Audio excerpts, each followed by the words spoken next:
Everybody, this is Crosky again, stepping in to cover a round in the Crazy House World Championship. Looks like it's just gotten underway here. Littleplotkin just came online. And if we take a quick look at the standings here, they're both on 3.5 points, but Fumitoks does have more matches remaining, and it does seem that this should count towards the final standings in terms of who faces Jan Lee, because Fumitoks does have a chance to catch Opper. So let's jump straight to the match here and see how they're getting on. We got e4 with knight c6 and e6. Okay, so some sort of delayed French here.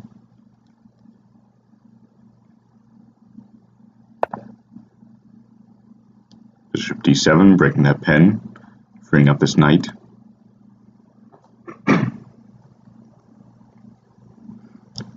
Maybe just d4. Castles. Also very natural. Looks like these guys are roughly balanced in terms of rating. Let's see what their head-to-head is. Yeah, they're very closely matched.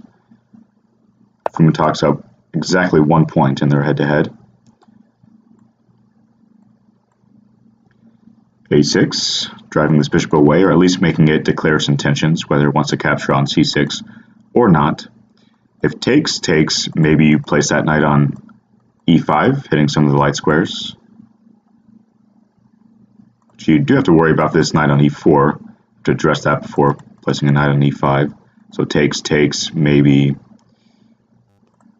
knight at g5 is possible. That's interesting. Okay, so he decides not to capture on c6, but to retreat the bishop to d3,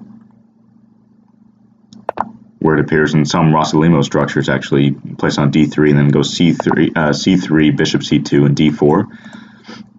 But I don't think you have time to do that in a Crazy House game, nor is it advisable to waste that much time securing a nice center when more active piece play might be indicated. So in any case, he goes straight for b3 to develop this bishop, as opposed to a c3, bishop c2, d4, slowish plan, getting his pieces in the game quickly. So at f5, now, does this knight go to g3, or does it go to g5? Or does it capture on d6? g5, menacing f7, knight quickly comes to h6 to reinforce that square, and bishop b2, natural development. Now, he is hitting g7 here, so he castles into it. Do you want to sack here? Probably not, is my intuition. It's probably not enough. Littleplotkin quickly decides against it and just plays a natural developing move. This almost looks like a chess game. Scroll through this very quickly. I don't think no pieces have even been replaced on the board. Looks like a chess game.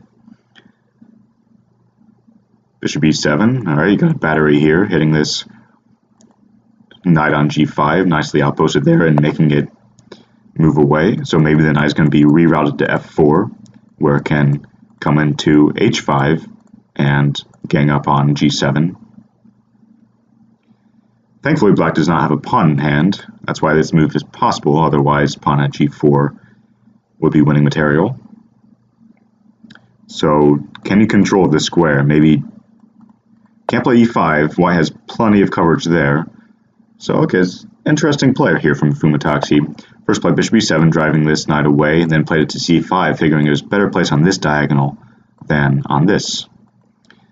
Bishop f1 quickly from Littleplotkin, recognizing that his bishop was blocked out from these diagonals, so rerouting it here where it can reinforce the king side.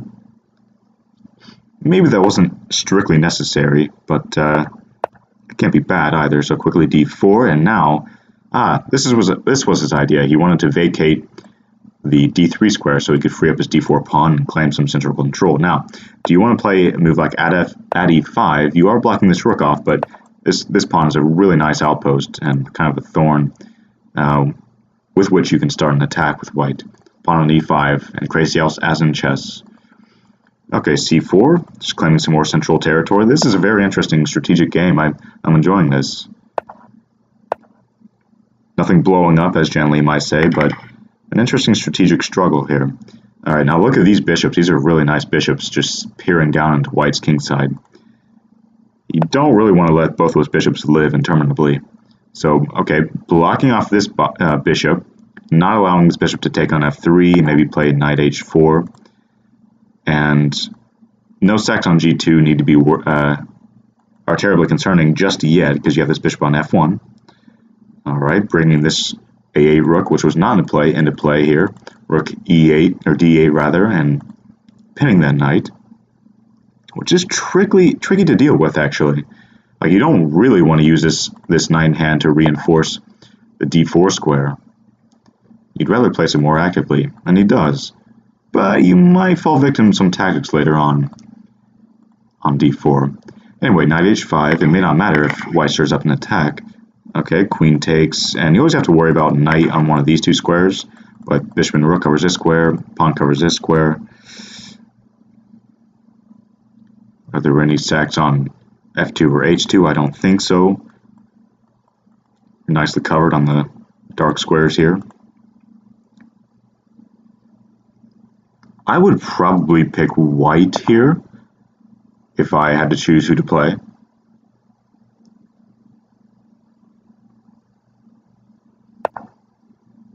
Bishop g5, I suspect if that's taken, you're taking on no intermezzo there. He just decides to recapture immediately.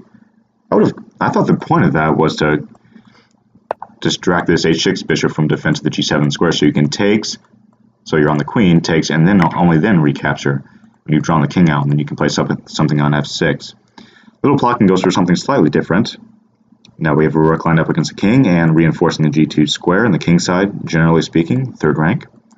Bishop on f6, which I'm not sure black really wants to take, because then you open up this queen and your dark squares are very weak. So that's white's play here, is playing the dark squares. And black, meanwhile, is just trying to stir up some trouble here, it looks like. Trying to open up this diagonal, that would have been nice. If takes, then a knight can appear on f3 and you have this diagonal opened up. Takes, can you, nope, black's threatening a mate here. Mate in 1, rook at g1, how do you defend that? Can you move this bishop? Nope, he just decides to cover that square by filling it. Knight f1. Yeah, black is looking good here now. Fumitoks has kind of outplayed Littleplotkin here in this middle of the game, I feel. Or over the past 5 moves, anyway. Okay, hitting f2. If that's taken, it distracts the queen from the f2 square. This is a nice find in time trouble from Fumitoks. Down to 3 seconds. He's going to have to pick up the pace a little bit and maybe play some pre-moves to work some time back onto the clock. Knight h3. Let me just make sure everything's up and running. Yeah, looks like we're good. Sorry about that in time trouble. Knight e4, reinforcing f2. Bishop e. Ooh, that's a really nice move. If takes, then you have a knight coming in here. Ooh, but maybe he can just step up. Maybe that wasn't such a nice move. Can you take? Ooh. Alright, you got tension between the rooks here. White, I think black gave up a little bit too much material there. It was a really interesting idea, bishop e3, but it doesn't quite work because white's king can just escape. And now, ooh, should you have allowed this? Rook at e... Yeah, he has so many rooks in hand. I have no idea what's going on here. If maybe the king can escape bishop... Where are you going to put this bishop is the big question. Yeah, now the king can escape. Bishop here, that can just be taken. Queen up. That can just be blocked. I think white's going to walk away with the victory here. Bishop e7. Okay, but that can just be blocked. And white has about 15 mates here. This rook is on g1, so it can take that. Interesting. It's not over just yet, so I was going to say knight f6 and pawn knight f6 and pawn h6, but yeah, white's just nicely secure over here with the queen guarding everything on the king side. There's no bishop in hand to threaten this, and white's going to walk away with the victory there. That was a very interesting game there. That was a kind of back and forth affair where first I thought white looked pretty good, but then I think Fumitoks outplayed him, but then he got in some time trouble, and then white is going to walk away with the victory here. After Fumitoks gave up a little bit too much material. Look at the pocket pieces here, comparatively white and black. 10 pawns in hand. I don't think I've ever seen that. 10 pawns in hand for white. 2 knights, 2 bishops, a rook, and a queen. And quite a few pieces. Just made them. Don't play around with them. I guess he's a little bit upset that Fumitoks is not resigning immediately, but... Alright, guys. Enough is enough.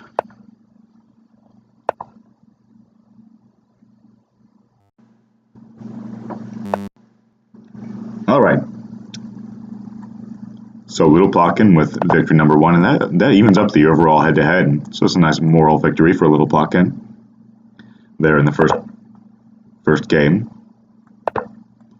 So that was with the white pieces, so let's see whether Fumitoks can now strike back with the white pieces. So we have a Petrov. Never mind, I take that back. A bishop's opening with bishop d6. Very curious. So littleplotkin just throwing a little bit of a wrench into things, into the normal way e4, e5 is played. I don't think I've ever seen this exactly, which is interesting. I like it. I'm not sure whether I like the opening, but I like the idea to mix things up, that is. Alright, so this knight was looking at b5. That's why a6 is played, I think. So knight was looking at b5 to take here and disturb black's central structure and grab a bishop. Maybe a6 wasn't strictly necessary, because if knight b5, then you are maybe hanging the e4 pawn. Maybe c6 was better to give that bishop an escape square, but in any case, a6 was played by littleplotkin. Now, are you just castling? Are you castling into this and allowing some knight sacks?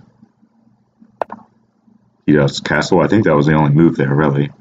And later on, he'd probably like to play b5, bishop b7, and maybe get this bishop out of the way and play d6, get this knight out. So that's going to be his play moving forward. Yeah, you don't want to take that with the knight because then pawn at g6. But now we have this kind of, I'll call it a motif in these lines, where you take on h7. I think we saw this the last match I covered, actually, with this, not this exact line, of course, but the similar tactical motif where you take on h7 and then you hit these light squares. So you sack a piece for very interesting play. Knight g5 can't be taken because of the pen. King steps back and you're taking on f7 with something. Rook takes, just takes, and white stands much better, I would say. Although, is this anything? No, I don't think you need to worry about that. As it stands, the back rank is cut off by this bishop, so you're threatening some nastiness on g8 there, and I don't think you have time to take on c2. So bishop b7 just vacating c8 square so that this rook can communicate with a g8 square and the back rank generally. And now I like this move. Bishop takes h6, just going full hog here for the kill, developing, and okay, so if takes, he goes for that, but I don't think, you certainly don't have time to take on a1, and that's just kind of an empty gesture, I feel, taking on c2. I like white's chances for a very quick victory from this position.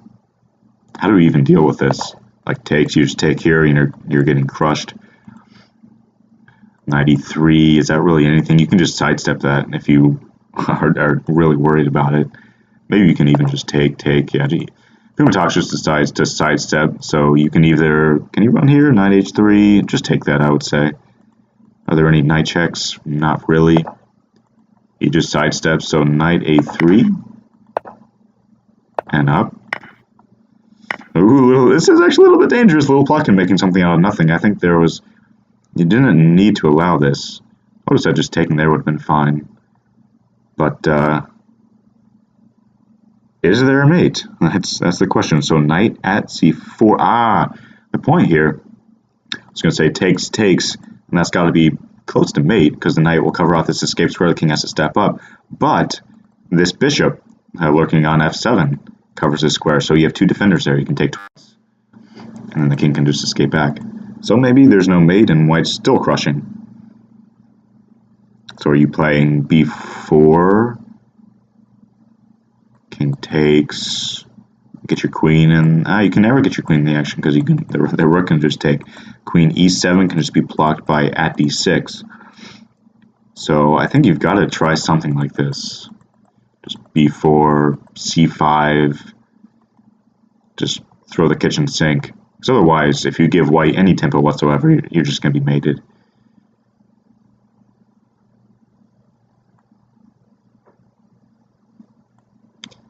Got the usual crowd here. Okay, Kyle Legion, what's up, guys? Flourish, Pawn in Training, Crazy House Crew.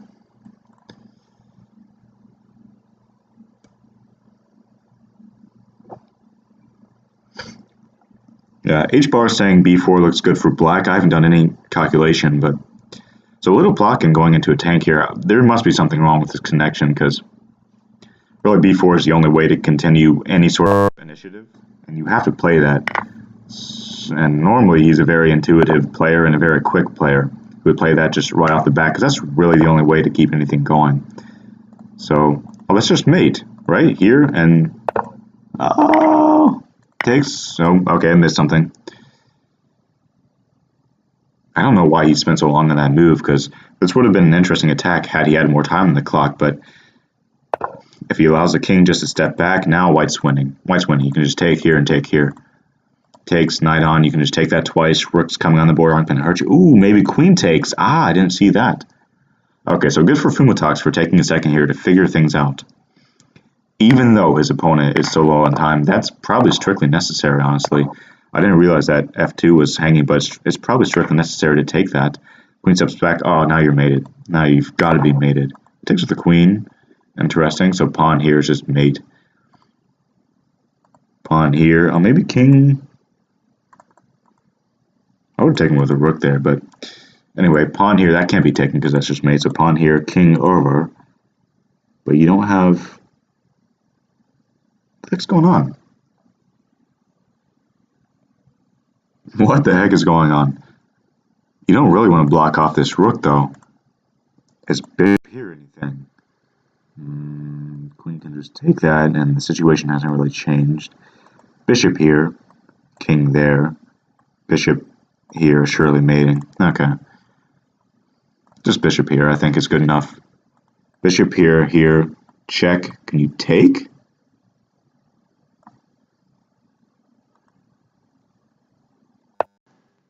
Whoa, whoa, rook g7 without tempo. Wow, very interesting. I guess there were no checks. I didn't even look at that. That's a mature decision, I think, from Fumitoks. You recognize there are no checks, no immediate mate threats. Whereas I was thinking, check, check, check, check, check. You got to play with tempo, but that was not the case. Fumitoks, the more mature, more sober player there, figures things out, uses his time wisely, and comes away with a W. Okay, so 1-1. And I think it was Fumitoks who kind of needed to win this to have a chance to face Jan Lee. Is that correct? Fumitoks, yes. If these standings are accurate, then Fumitoks is the one who does have a chance to catch Opper at 8.5 points, sitting pretty there. Fumitoks at 3.5. You'd have to win out, so it is unlikely against this field, but he's the one with a chance, so it's good for him to strike back here. 1-1. And brief intermission between games, I guess. Come to think of it, I'm not sure what the ruling is. I remember there was some sort of a discussion on whether or not to allow players to look at the games and review games between games. That is, they can go and look with an engine after the game concludes and figure out where they could have improved and maybe introduce a different line suggested by the engine in the next game. I think that was accepted, if I'm not mistaken. Like, you can look at the game afterward and analyze it very briefly before rejoining the match.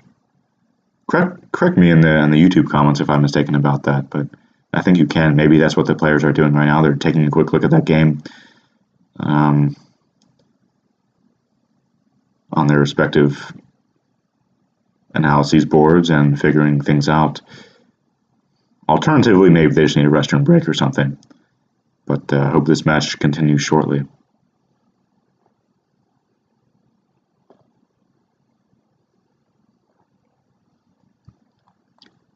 Littleplotkin and the spectators, so maybe he is looking at that game. Tell you what, while we're waiting, let's take a look at that as well. I'll keep the friends list up so we can see when they join the next match. Let's take a look at that game with the engine as well. All right, knight f6. Ah, yeah, so knight Knight f6 is possible because knight f3 wasn't played first. So bishop c4, knight f6 is just an improvement over knight c6. The engine seems to disagree, but at least in chess, knight f6 is an improvement over knight c6 when bishop c4 is played immediately, because you're hitting this pawn and you're not under obligation to defend e5 immediately as you might be if the knight had come to f3 on move 2. Okay, bishop d6 is actually given as the first move to f16 by the computer, but anyway, it looks like we're not going to have time to analyze that in any depth because the next match is littleplotkin playing e3, playing a French structure with a white, playing a few pre-moves, as is his wont. I feel like littleplotkin is an extremely strong player, but he plays little mind games with you. You know, he plays on the clock and puts it to you. Alright, so now we've got some sort of a Kali system. Black just going for a very solid kingside fianchetto structure here with d5. Almost looks like a Grunfeld, but white also playing very solidly with his Kali.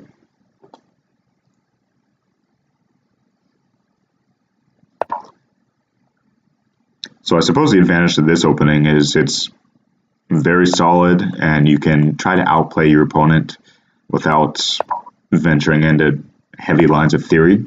The bishop on b2 looks at e5, so a piece or a pawn will appear on the square and you're going to be looking to hit this diagonal. Although castling kingside seemed a little bit ambitious, maybe a little bit over ambitious is the word I want, from white.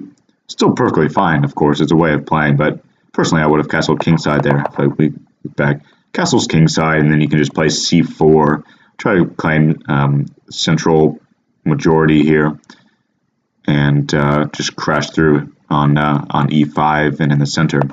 But he castles queenside and looks like both players are going to start a pawn storm on opposite wing. So this is going to be a fascinating encounter here. What is going on? Takes on d2. Do you want to take it with the knight perhaps? Takes with the rook. I was going to say take with the knight perhaps so you can play f3 and secure the e4 square, but this knight is nicely placed already looking at e5 and g5. But the bishop pins that, so it cannot jump to g5 where it would be nicely placed. That doesn't really want to be taken because this rook opens up on h6. So bishop g4 seems like a good move to me. So what's the idea here? If you step to b1, you're going to be picking up the queen. Does he want to take here? No, that knight's going to be trapped, so he just takes. Back on e, although maybe you can just step back here. That was a very quick play. Maybe you should have taken a little bit more time to think about the ramifications there, because this knight is not actually trapped as it would be in chess. You can step back and you don't really want to take that, opening up black's rook. Very common Greek gift, sort of fishing pole tight motif. Okay, so now, are you putting the rook on g1? Are you taking on h5? I think black is fine here. I think white's misplayed this a little bit. You do have the f5 square to put a knight on now. Queen e1 is a reasonable move. Hitting this, that's actually more than reasonable. Because how do you defend this? If you move the rook, then he's picking the bishop. So littleplotkin sees the writing on the wall and resigns. Maybe an ever so slightly early resignation, but he was just getting outplayed there. I think it started to go downhill when he castled queenside, which is still playable but not optimal, I would surmise. But certainly when he played a little bit too quickly, allowing that knight fork. Okay, so now we have like a weird reversed Evans gambit with b5, distracting these pieces from the center, bishop c5, so some kind of a weird Evans gambit, Italian reversed sort of weirdness. Littleplotkin just having fun, it seems. But still an interesting game here. White is up a pawn, so white must stand better, but it's just, to add some intrigue into the match. You're not just rehearsing theory. Fumitoks up 2-1 here. Alright, knight d5. Yeah, this must be very, very good for white. White is going to get all this tempo. He's up material. You can take here whenever you want for another knight in hand. You don't really need to. Knight f5 is a very nice move. I would say white's already winning in this position, just strategically. You can slow play it if you want. You can. Okay. It'd be nice if littleplotkin would at least, I don't know, take some time in the opening and figure things out. He's a very strong player when he wants to be, but. Alright, so we have some sort of a weird modern. Looks like a chess line. Takes on c5, queen comes out. Alright, these players are getting into new territory here in every game, which I enjoy. Alright, queen comes to d4, giving up the b2 pawn. It really does look like a chess game. Queen goes to c4. Yeah, first two games are very good, but the play has declined precipitously.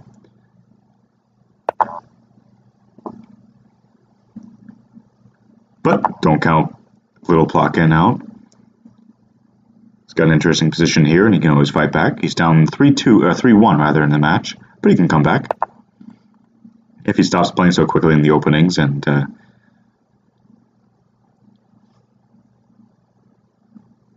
tries to play correctly. Maybe just on a little bit of tilt, which is perfectly understandable, of course, but and I mean, the mark of a good crazy house player, chess player in general, is being able to right the ship and really maintain a stable mental attitude. Even if you go on tilt, like right now is where you need to say to yourself that I cannot continue playing this way. I need to calm down and play correct crazy house and good crazy house, and I can get back into the match if I can do that. So psychology does play a big part in these matches, I feel, and players like Jan Lee who are so incredibly level-headed just never go on tilt. And it means that even if they lose a few games, they're not going to lose the next 5 games because of that. They're going to buckle down, figure things out, and flip the script. It's a mark of a very good player. So let's see whether or not littleplotkin can do that.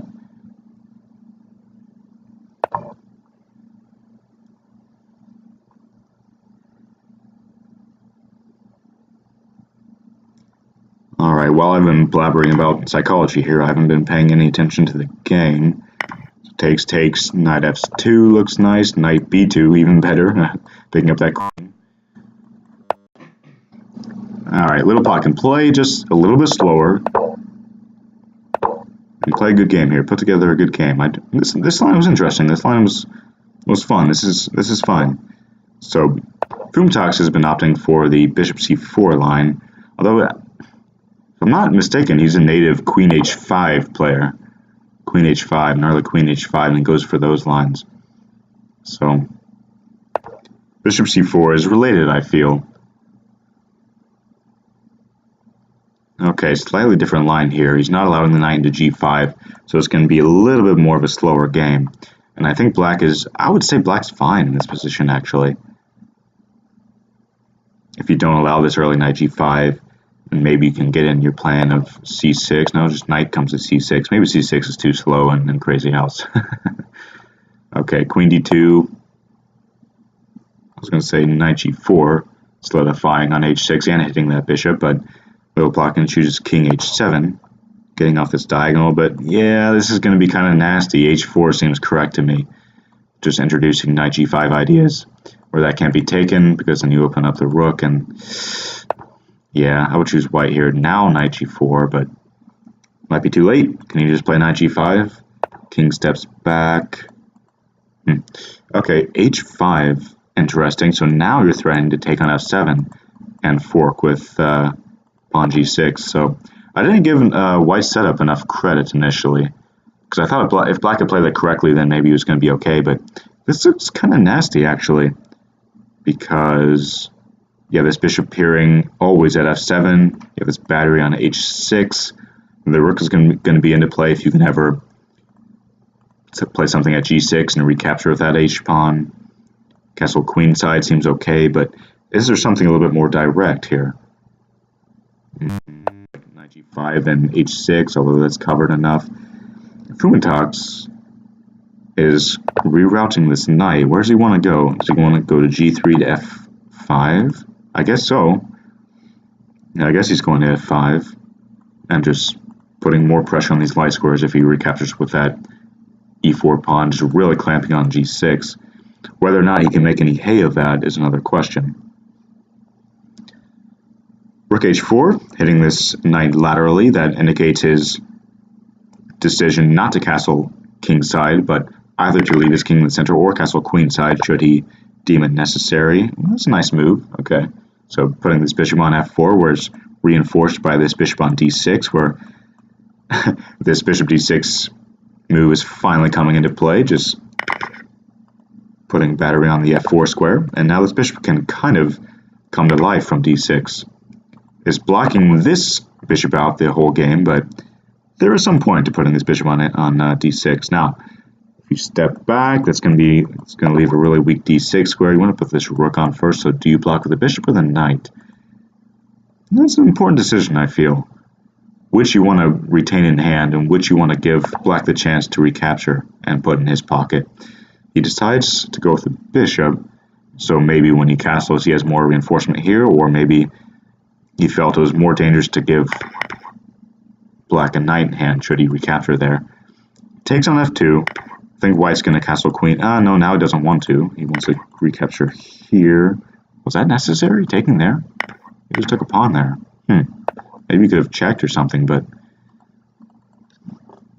maybe he assessed that this leaving this pawn on e5 was too much pressure on the dark squares on the king side. Or he won this pawn in hand to place on h2. Okay, so that's reasonable. But now castles, I would say, or is there knight g6? Knight g6, takes. He does have some coverage. Taking on f7, very interesting. So now you're threatening back rank stuff, you're threatening... G6 is covered momentarily, but back rank stuff is going to be... You can even take here, like... Wait, what just happened? I was just looking at the king side. Takes. Oh, he allows this. He allows the promotion. Wow. I just completely overlooked that when I was analyzing what the heck the queen was doing on f7 here. He allows the promotion. Is that wise? I do not think so. I think that's got to be mate. That is mate. Checkmate. Wow. I have no idea what was going on in that game. I'd be curious to take a look at that with the engine afterward, or even on my own, just an analysis. But the match goes on. Okay. So Little Plotkin striking back in that last game. That was very important, I feel. For morale, for nothing else. And now maybe he's going to put together some stronger games than those tilt games in the middle of the match. All right. Going for this line again without playing d4, but you have a French-like structure with this pawn on e6. Okay. I'm going for this line again. This was curious. I didn't mind this so much. For either side, it was just a good strategic struggle and a good game of Crazy House. All right.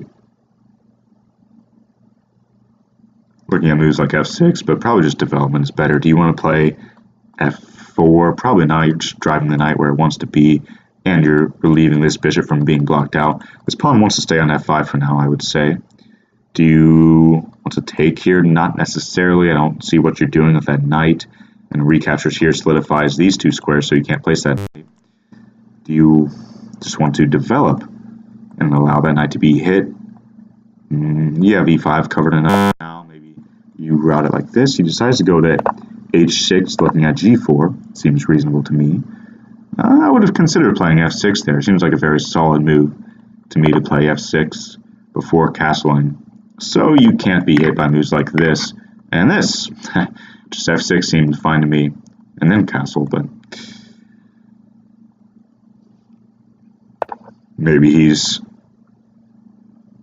suggesting that white's not going to have enough of an initiative after sacking that bishop on g7, and maybe that's valid.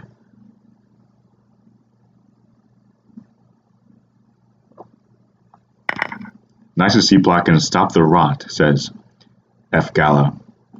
I like that way of putting it. Stop the rot. Stop the tilt. Stop the rot. Alright, Queen queen f6, pawn g7. This bishop f6, pawn g6, stopping a knight coming to g5. Okay, so now you are threatening to take here, now that no knight can come to h5 and place queen with mate. So if you want to just take here and then place a pawn here, king can take. You have no more. You have no more pieces you can pressure the dark squares with, though. No diagonals. So are you taking? Maybe play knight h5 takes and like bishop takes h7. That's a way of playing. Can't really take that because knight g5 and you get a pawn in hand to place on g7. Queen h6 also seems reasonable to me. You're threatening just to move this knight away and then place a pawn here and mate the knight at f6. You're threatening also knight g5, queen takes h7. How's he going to meet bishop f6, I wonder?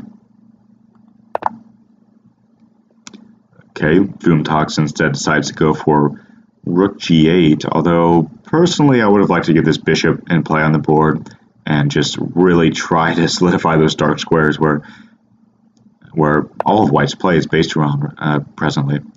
Maybe there's something wrong tactically with bishop g6 I was missing, but that's very possibly the case. Alright, knight h, but okay, you cannot take because queen h7, of course. Alright, cannot open up this bishop. And maybe now you play bishop e5, takes. You give another bishop in hand, you don't want that. Oops. Where it can be placed on f6, gaining more material. So bishop b2, but that can just be blocked out with c3. I'm just really trying to figure out a way to protect g7. Bishop f6, is there some tactic? There's no smother on f7 because no knight's hitting that. I don't think there's any tactic on h7. So bishop here.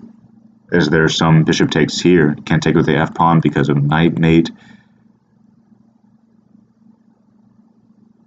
Bishop here, what's the idea? There must have been something I'm missing there because Fumitoks just resigns. I have no idea. Again, I have no idea. I do apologize, guys. If I take can I pull that game up? And maybe... Sorry, I'm just going to look at this very quickly, just so I can show the spectators way of what I might have been missing here. So bishop here, what was white's idea? Takes. Oh, there's mace. Okay. Wow. Takes, king back, knight on mate. Very nice. Look at that mating net. Oops. This knight controls here. This knight controls here. This knight controls here. King is trapped. Okay, so that's what I was missing. Very nice. Sorry about that. Let's just run through this very quickly. Similar opening from last time. And okay, so littleplotkin is improving on his play last time and does not castle into the attack. h4, h6 played anyway, but he has not yet castled, so it's a slight deviation and I think an improvement. Okay, bishop b4, and now we're up to date. F-Galov, come on, 4-4. It is indeed... Oh no, I was going to say it is indeed tied up, but it is not yet tied up. Littleplotkin is still trailing 3-4, so... But I think Black's achieved equality out of this opening, I would say, which is honestly an achievement in itself in Crazy House, to achieve equality out of the opening. Queen comes to e7, where it nicely defends the king, and you're just going to leave the king in the center for now, I feel, and not castle into this sort of stuff. Okay, knight d5, that is captured. Bishop takes. What are you going to do about this tension, and what are you going to do about this knight in hand? This knight appears on f4. It cannot be taken because of the pen, and if you take here, you can just take here. That's losing, so that's a nice spot for that knight. And he takes the queen. Littleplotkin is striking back. He does indeed seem to have re-achieved some mental equilibrium, and this is a match, guys. This is a match. He's not going to let Fumitoks just run away with it. I like Black here. He's a material. He's got the initiative. He's got a nice center. Queen nicely protecting the king. White has no active ideas yet. And meanwhile, black is crashing through with maybe bishop e3 here, or you can get a knight in hand whenever you like. Bishop e3 seems pretty natural to me. It is played. If takes takes, then you're crashing through on f2 and d2. And if you castle, then that can be taken maybe. Fumitoks decides to capture first. This bishop is guarding here, so maybe you just want to guard this square. He does with bishop g3, defending an incursion from the queen on f2, but you can still play bishop f2, pawn f2, and take this knight and threaten stuff on e3. So I would, if you take the knight, maybe white can get a little bit safer though, the bishop guarding all these very important squares. Let me draw something accurately for once, there we go. Okay, so what's black's plan here? Bishop e1, very interesting. Okay, so he's wanting to capture twice on d2 and not allow this bishop just to recapture on d2 with impunity. Okay, he's also defending this for when he takes here, so that pawn wouldn't be hanging. Fumitoks decides to capture that so that he can kind of get this nice little turtle around his king. Very safe in the dark squares, or these two dark square bishops. A little bit tender on the light squares with only this knight on e2. Defended by the king on d1. So white's plan is going to be to get safe on these light squares where he's now a little bit tender. Black's plan is going to be to hit those, or to deliver mate with the pen. And a smother and a rook appearing on the back rank. Okay, so things are evened up at 4-4. Nice play from littleplotkin. These two are must-win games for Fumitoks to entertain any hopes of winning the candidates. He has to win out, so he has to win these last two games. He cannot allow littleplotkin to get 5 points and tie the match. So Fumitoks has to win out. Still, of course, highly unlikely that he would win out the entire tournament, but to keep his chances alive, this game is important. So going for this line again. This pawn appearing on f5. I think black's perfectly fine in these structures. I don't think white is putting so much pressure on him, but littleplotkin's game plan in this match seems not to be to play the most principled theoretical main lines, but just to get novel, interesting positions where he feels he can outplay his opponent. It's a very valid approach. Okay.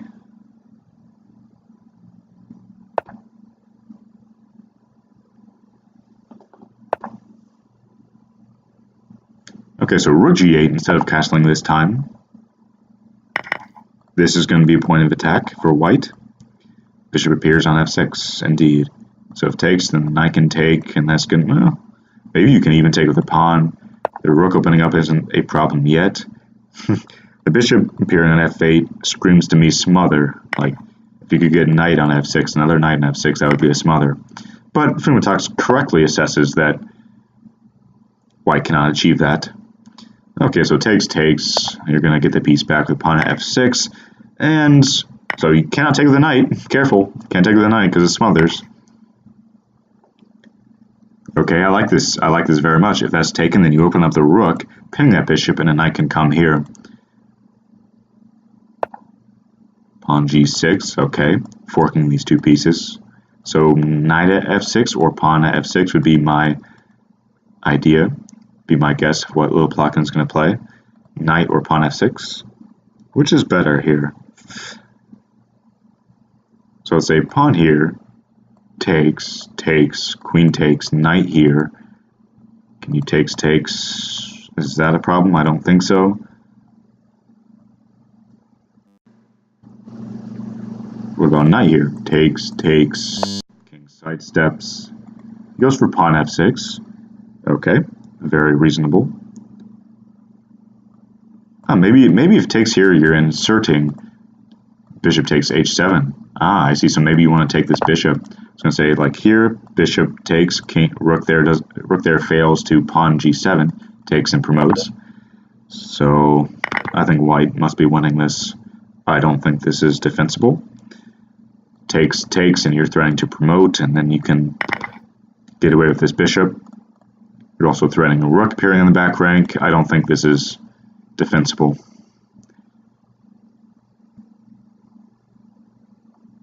Something like blocking this promotion of the knight g8 fails to rook f8, king steps up, and bishop f6 mate. So that's not possible. King steps up, bishop there is going to be mate anyway. Well played from littleplotkin, securing the draw, and maybe the win if he wins his last one. So this is for all the marbles, and winning that last game, littleplotkin has removed Fumitoks from contention in the candidates. So his hopes of winning out are now dead, but doesn't mean this last match does not matter. Fumitoks can still tie the match with a victory here. Littleplotkin is doing well to have come back from a little bit of a tilt there in the beginning, and he's won like 4 games straight. 4 games straight. That was a really interesting trajectory for this match to take. Littleplotkin takes the first one, Fumitoks takes the next 4, and Littleplotkin takes the next 4 after that. So it's not like they've been trading white wins, white wins, white wins, white wins, and looking for a break of serve, so to speak. Quite the contrary. There have been little streaks in this match. Really interesting progression. Okay, another slight wrinkle to the way they're playing this with this bishop d6 and knight f6 line with a4, stopping b5, driving that bishop away, and getting you a tempo to place this bishop on this diagonal perhaps, but a4, again, looking quite like a chess game.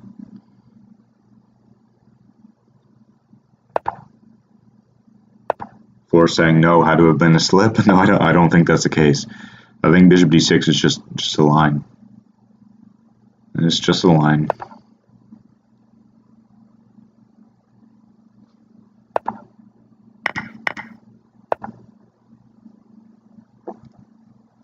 Okay, so we're getting the castles kingside in this game when white has chosen to play h3 instead of the more menacing h4, and has taken some more time to play slower positional moves like a4.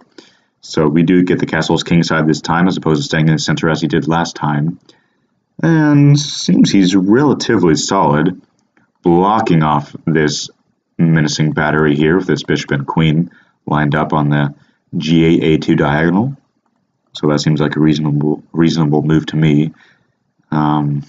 I don't see any sacks working because we have plenty of coverage. Look at this bishop, although it is blocked by this bishop on d6 from ever getting out onto one of these diagonals, it is securing the e6 point, and this e6 point is crucial for blocking out this diagonal. So it's doing a kind of interesting defensive role from c8 in this position.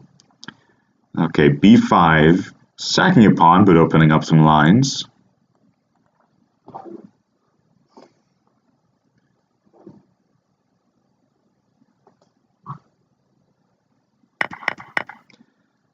Okay, Fumitoks decides that can be taken, so if rook here, king steps up. What about bishop here?